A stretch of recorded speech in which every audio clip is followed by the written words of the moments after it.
Yaakov, heel grabber. Second born, second best in the eyes of my father, who gave me nothing.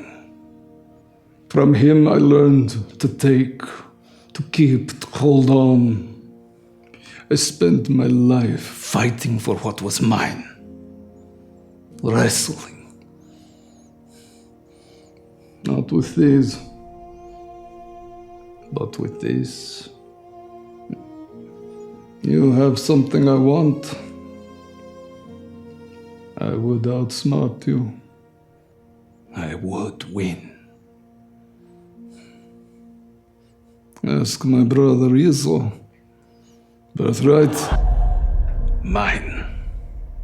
Ask my father Isaac. Blessing, mine. Ask my uncle Laban. Flocks, daughters, mine. Ask God. In second thought, ask me. I wrestled the Lord God. There, on the Yabok, in the darkness. There, he wounded me, crippled me, broke me. And that is how I won. Because when you fight God, winning does not mean breaking. Winning means being broken. There, it changed my name. I was Yaakov, heel grabber.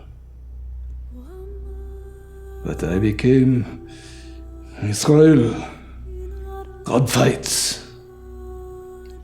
You cannot break God. He will break you. And then, only then, he will fight for you. Then you become the blessing to others that you were trying to steal from others.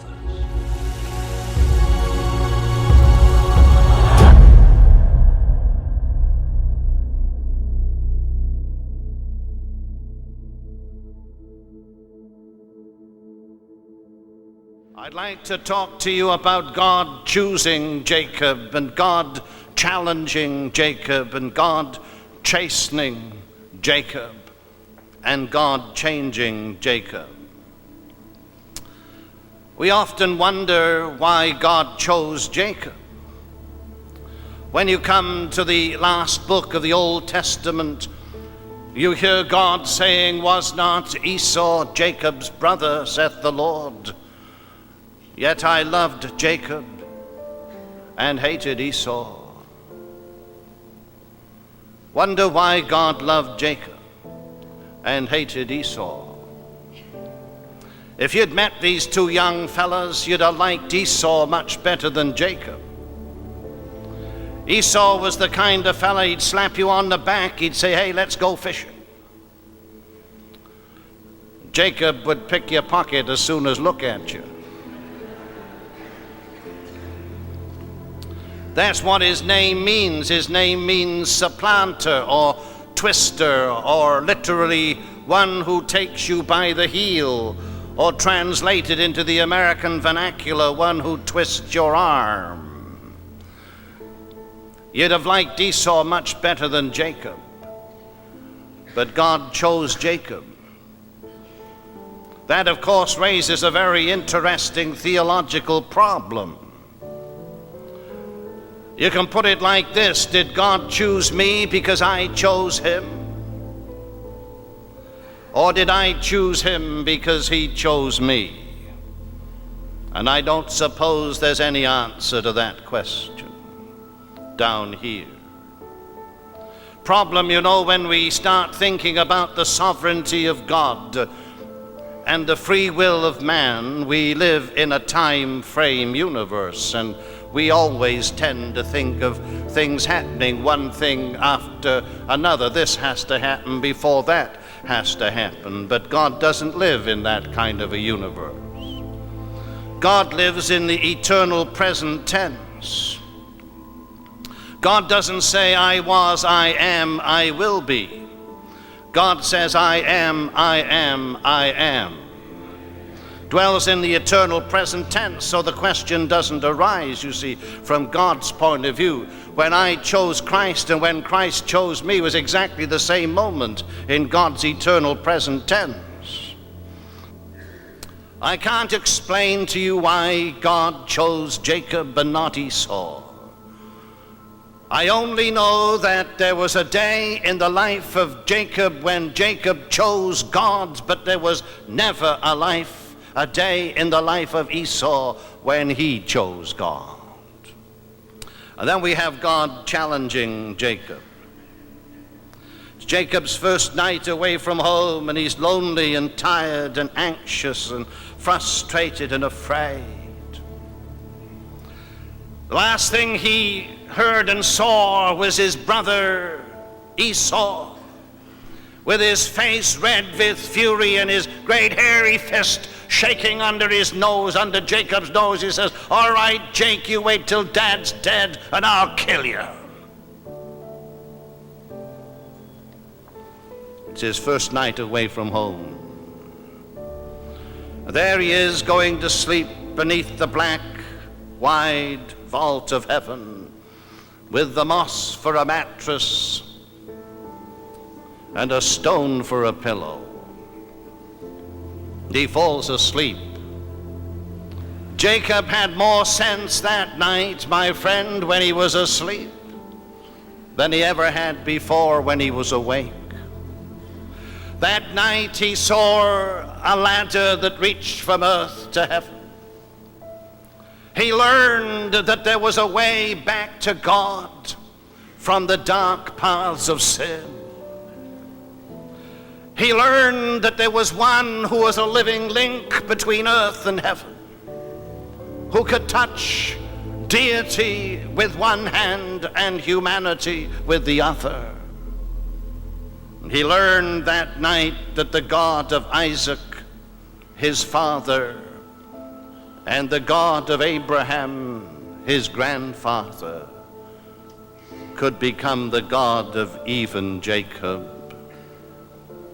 It was the night of Jacob's conversion, God challenging Jacob. It was never the same again, you know. Something happened to Jacob.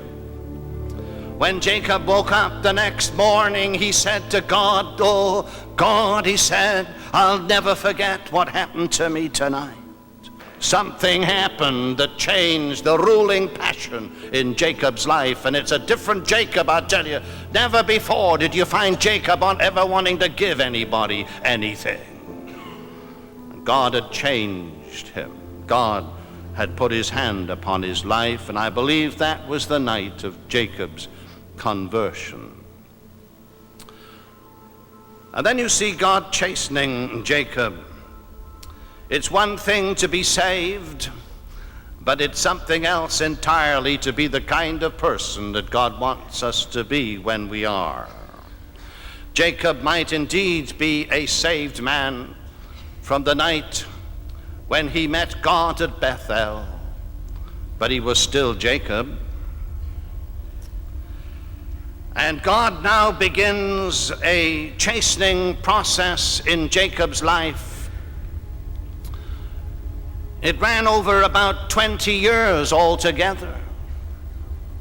In fact, it took God 20 years to teach Jacob one simple lesson: that God does not condemn sin in the sinner and then condone it in the saint. It took Jacob 20 years to learn that. God began to deal with him, first of all, concerning his ways. And then he dealt with him concerning his walk. When Jacob arrived at the end of his journey, some 400 or 500 miles across the Fertile Crescent down into the fertile valley of the Tigris-Euphrates, he met up with his uncle Laban. Because if ever there was a tight-fisted hand at the grindstone, it was Uncle Laban. For the next 20 years, God held a mirror up in front of Jacob. The mirror was Uncle Laban. Now he said, Jake, he says, take a good look at yourself, my boy. You're just like your uncle. He's just like you are, except he's got some more experience. How do you like to be on the wrong end of a dirty deal? There was first of all the matter of his wives. When he arrived at Uncle Laban's house, very sensibly, he promptly fell in love with his beautiful cousin Rachel. He went to see his uncle and he said, Uncle Laban, he said, I'd like to marry Rachel. Uncle Laban was one of those old-fashioned kind of fathers. He looked at Jacob, he said, what are your prospects, young man? Jacob said, well, you know, Uncle Laban, my prospects are really very good. You see, Uncle Laban, back home where I come from, my father is a very rich man. He's a very important man in that part of the world. Even kings don't mess with him. And he said, you know, Uncle Laban, my dad has made out his will. He's made it out in favor of me. I know he made it out to me because I was there. I helped him do it. So you see, Uncle Laban, when Dad dies, I'm going to be very, very rich. Uncle Laban said, that's pie in the sky by and by, son. What you got right now? Well, he said, tell you, Uncle Laban, I know a bit about sheep. I know how to raise sheep. Tell you what I'll do, Uncle Laban, if you'll let me marry Rachel, I'll serve you for 7 years for Rachel. Uncle Laban sized the boy up and he figured he knew what he was talking about. He said, all right, son, get to work. 7 years and you can marry Rachel. At the end of the 7-year period, Uncle Laban is approached by his nephew. He says, Uncle Laban, he says, time's up. I want to marry Rachel. Uncle Laban looks at his nephew. He says, all right, son, he said, but you'll have to get married according to the customs of our country. Well, he said, that's okay. He said, I don't mind, long as I can marry Rachel. Well, you see, Jacob, he said, it's like this. In our country, we hold the weddings late at night. And the bride will be heavily veiled. And just the way we do it, son, he said, you don't get to look at her till after the ceremony. I mean, just a little game we play amongst ourselves, but that's the way we do it, boy, here. Then he said, you see, Jake, he says, after the ceremony, the boys will like to have a bit of fun, he said, and you'll have to stick around. And when it's all over, we'll let you go to your apartment and you'll be well and truly married. That's fine, Uncle Laban. Well, you know what happened? He woke up next morning to discover he was married to the wrong woman. And I can see Jacob as he goes storming into his Uncle Laban's apartment the next morning, and he's absolutely livid with rage, and he said, I wanted to marry Rachel, and you've married me off to Leah. And Uncle Laban looked at him. He said, son, he said, we have a custom in our country. He said, in our country, we respect the rights of the firstborn. My, oh my. God chastening Jacob concerning the matter of his wives. Now, I want you to think with me carefully just for a moment, because here you have a classic example of what we call poetic justice. His uncle callously palmed off Leah on Jacob. Jacob all the while thinking the bride he was receiving was Rachel. What cared Laban that his methods were underhanded, despicable, and mean? He didn't care. What did he care? That he was trampling on the tenderest and most sacred feelings of Jacob's heart? He didn't care. But wait a minute. Go back 7 years in the story of Jacob. Go back to that day when Jacob had put on his brother Esau's coat and had gone into the presence of his aged, blind dad in order to steal the blessing. He callously palmed himself off on Isaac, all the while thinking the blessing he was bestowing was going to Esau. What had Jacob cared that his methods were underhanded, despicable, and mean? He hadn't cared.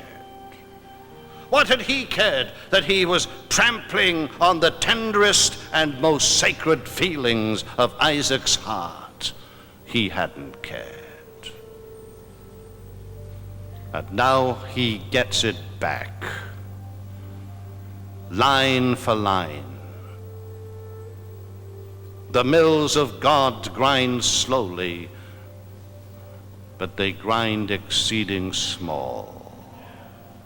7 years later, what he had done to his dad, Uncle Laban does to him. To Laban, Jacob was a mere tool to be used and thrown aside once he had been made to minister to his own personal ambitions. But now go back in the story of Jacob. Go back to that day when Esau came in tired and hungry, been out all day hunting, hadn't found a thing, and he was weary with his journey. As he comes up over the brow of the last hill and starts down the slope toward home, there's Jacob. He's got a little fire burning and a pot boiling on the fire, and as Esau comes along, he gets a whiff of what's in that pot. He says, "Wow." He says, "What you got there, Jake?" He says, "I got some stew, Ike," he says. Oh, he says, "Give us a bit, would you, Jake? How about a bit of it?" And Jacob looks at his brother Esau. He says, "This is expensive stew, cousin Esau. How much do you want for it, you old skinflint? How about your birthright?"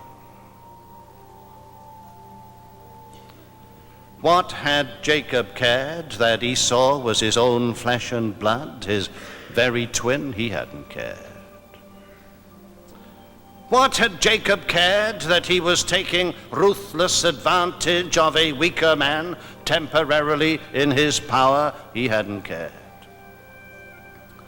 To Jacob, Esau was a mere tool to be used and thrown aside once he had ministered to his own personal ambition. Did you catch that? Poetic justice. Whatsoever a man soweth, that shall he also reap. My friend, if we live long enough, we'll all find out for ourselves that that is not only a law of the soil, it is also a law of the soul. In God's dealings with his people, he has a way of bringing things back to us in such a way that we can't help but see we're getting exactly what we deserve. God challenging Jacob concerning his ways. And then he challenged Jacob, you remember, concerning his walk. There was the flight from Padan Aram. Jacob heading home as fast as he can. God said to him, look here, Jacob, I've decided to step back into your life and I want to bless you, but I can't bless you here. You got to get back to the place where I can bless you. And Jacob heads for home, and Uncle Laban hotly pursues him. The only reason he doesn't tangle with him is because Jacob has an angel escort all the way. It's one thing for God to deal with us. He's not going to let other people mess with us.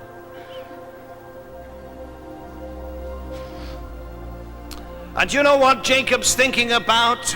All that journey home, he's thinking about something he hasn't thought about for 20 years. He has come to this stage in his life where more than anything else in this world, he wants the blessing of God. That day will come, you see, one day when you will desperately need something from God. There will be something you will want from God more desperately than anything you've ever wanted all your life. Might be the salvation of a wayward son or daughter. May be for God to step into some desperate situation in which you find yourself. Or it may be that finally there has grown up in your heart a great hunger for the blessing of God. You want it more than anything else. Jacob had come to that point in his life.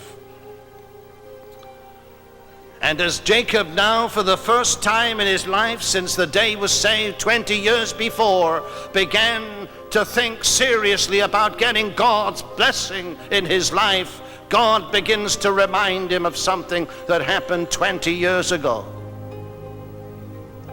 20 years ago, he had wronged a brother.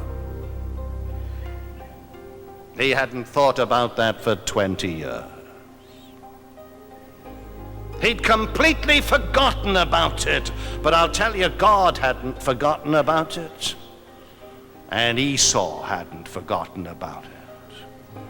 It is astonishing when we stop to think about it, the incredible ease with which we forget the wrongs we've done to other people. But my friend, let me remind you this morning and remind my own heart again today that God doesn't forget about it. And neither do they. And as Jacob was heading toward home and wanting the blessing of God, God was saying to Jacob all the way home, what about Esau? What about him? And they came to that last night before they crossed over the Jabbok into the promised land. And that night God met him and dealt with him concerning his walk. All that night Jacob wrestled with the Jehovah angel.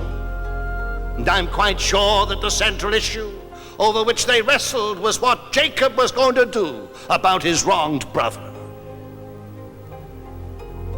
And in the morning watch, as Jacob has wrestled all night with the angel of God about this thing,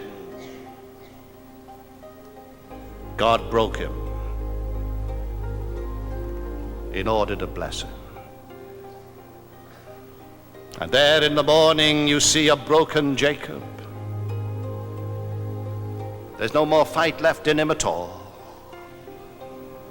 And he's hanging on to the living God, and he's saying, I'll not let you go except you bless me. God said, all right, what's your name? There Jacob hanging on, broken,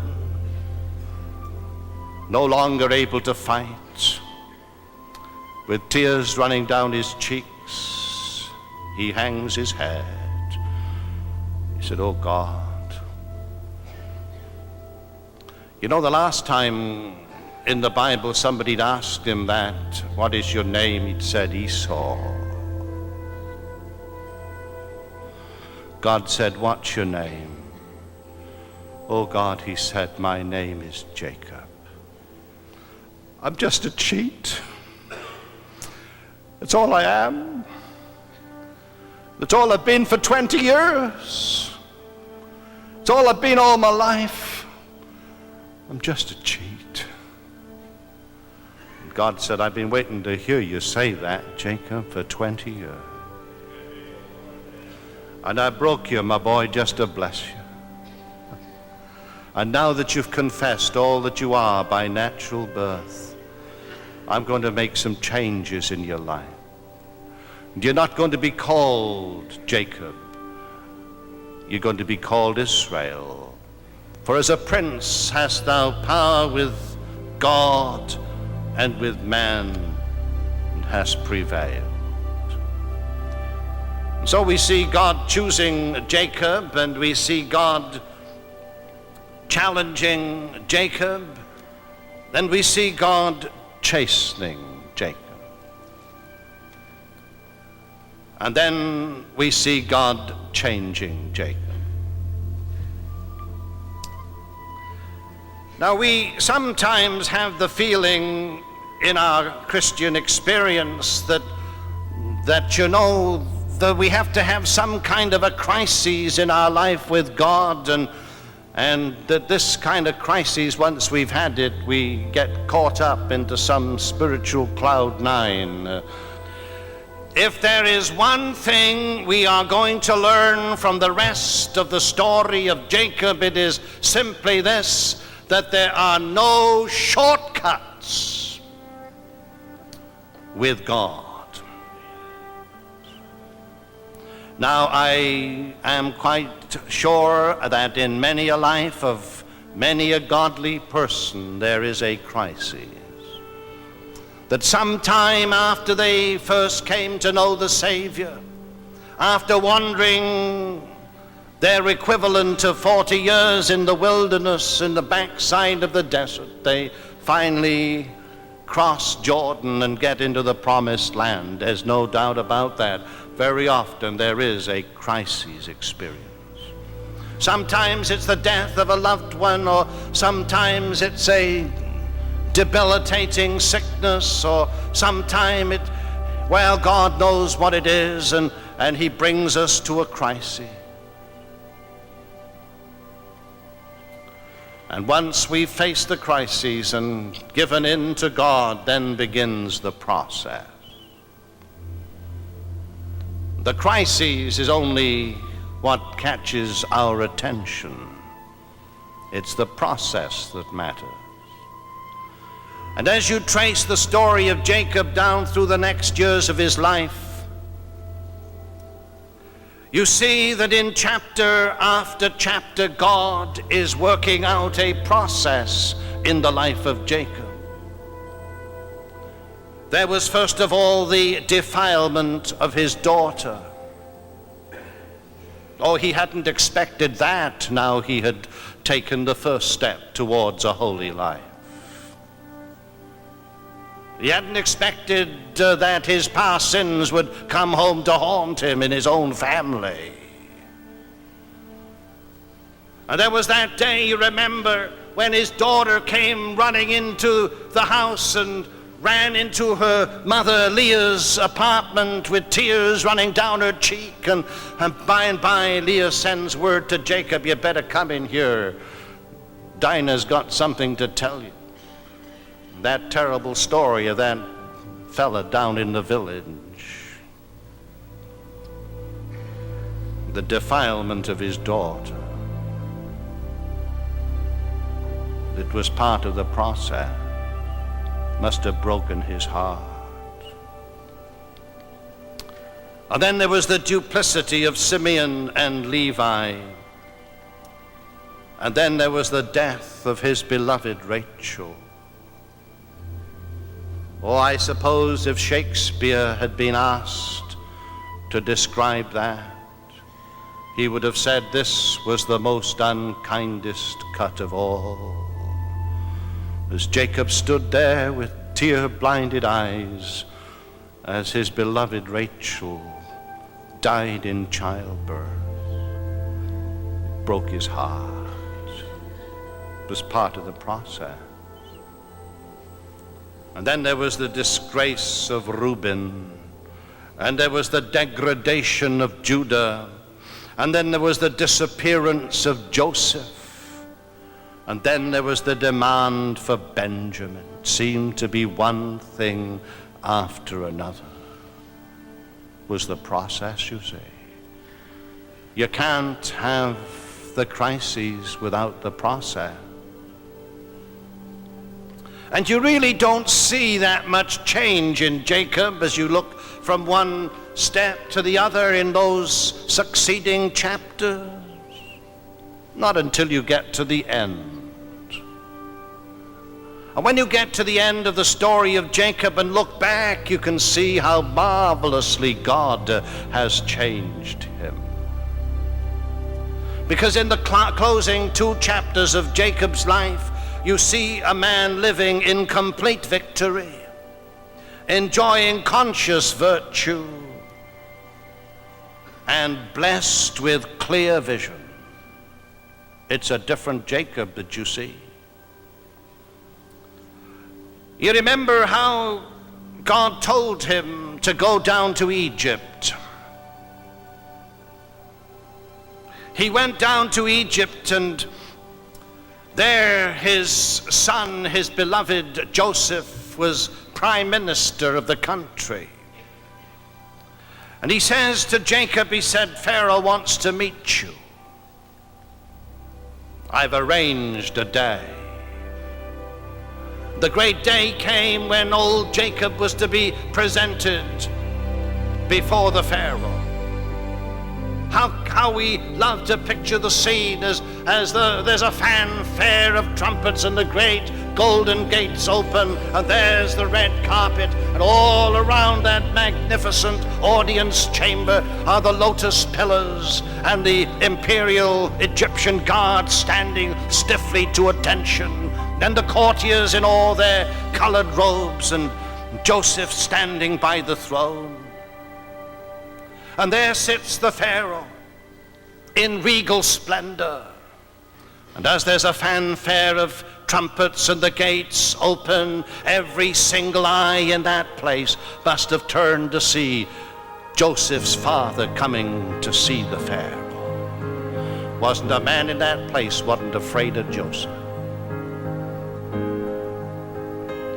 And they stare in blank amazement. For here, coming down the red carpet, hobbling and leaning on a stick, was an old shepherd.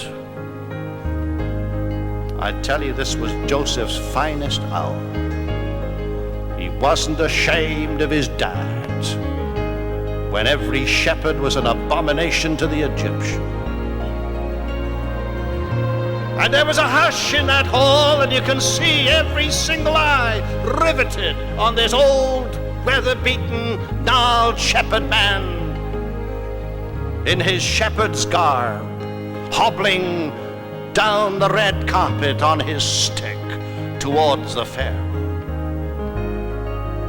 Presently he stands before the majesty of that great imperial king who reigned from the Nile to the Euphrates. he raised a weather-beaten hand. And he said, "Your Majesty, if you will allow me, I should like to be a blessing to you."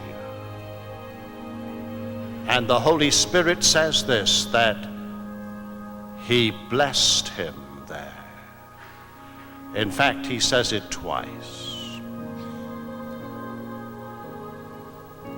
He said to Pharaoh on his throne, "Sir," he said, "you may be a prince with man, but I am a prince with God, and I'm a greater man than you are, sir. And I should like to be a blessing to you." My Bible says,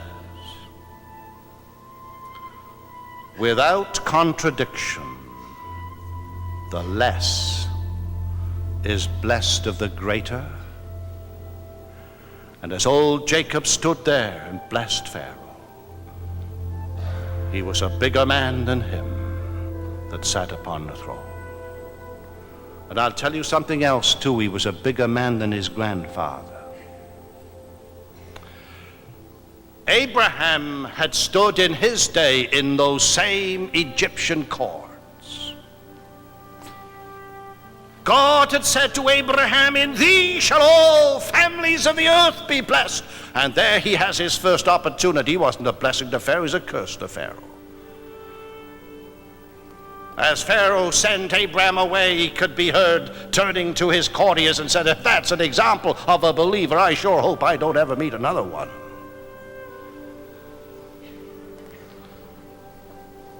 Complete victory. That's a different Jacob, you know. A man who can now be a blessing to other people. I wonder how many people we shall meet in heaven who'll come up to us and take us by the hand and say, "I thank God for the day I met you. You were a blessing to me." Complete victory, clear vision, conscious virtue. He said, as he gathers his boys around his bed, he begins with Reuben, his firstborn. He goes right around the circle to Benjamin, and he begins to foretell the entire history of the Jewish people from that day to this. Yes, and on beyond this day, down through the tribulation into the millennial age. I'd tell you, that's clear vision. Here's a man who can now see things in the book of God that other people can't see, not until he shows them. That's clear vision. That's a different Jacob. You see a man living in conscious virtue. He says to his boys, as they gather round his bed, he said, "Now you listen to me, my boys. I don't want you burying me down here in Egypt. You got that, Joseph? Don't you go getting me one of these Egyptian tombs. I don't want to be dug up 2,000 years from now and carted off to the Cairo Museum.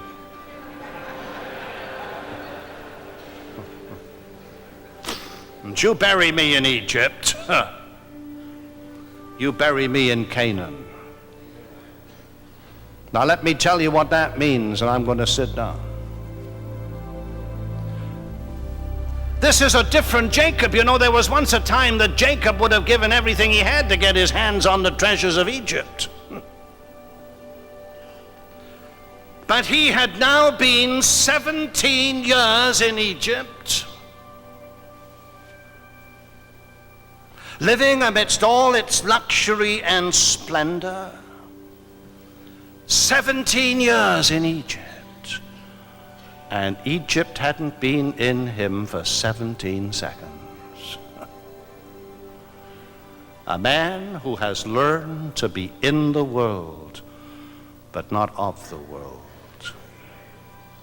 And a man who in his closing moments could turn to his boys and with this testimony go out into eternity. He could turn to his boys and he said, "Don't you bury me in Egypt. I have had to live in Egypt. God sent me to Egypt. I've been in Egypt for 17 years. But let me tell you that, I've had an address down here on the Nile. I haven't been here. I've been living in Canaan these past 17 years. And you bury me where my heart is. You bury me amongst the people of God." That's a different Jacob. God changing Jacob. And he's still in the same business. Blessed be his name.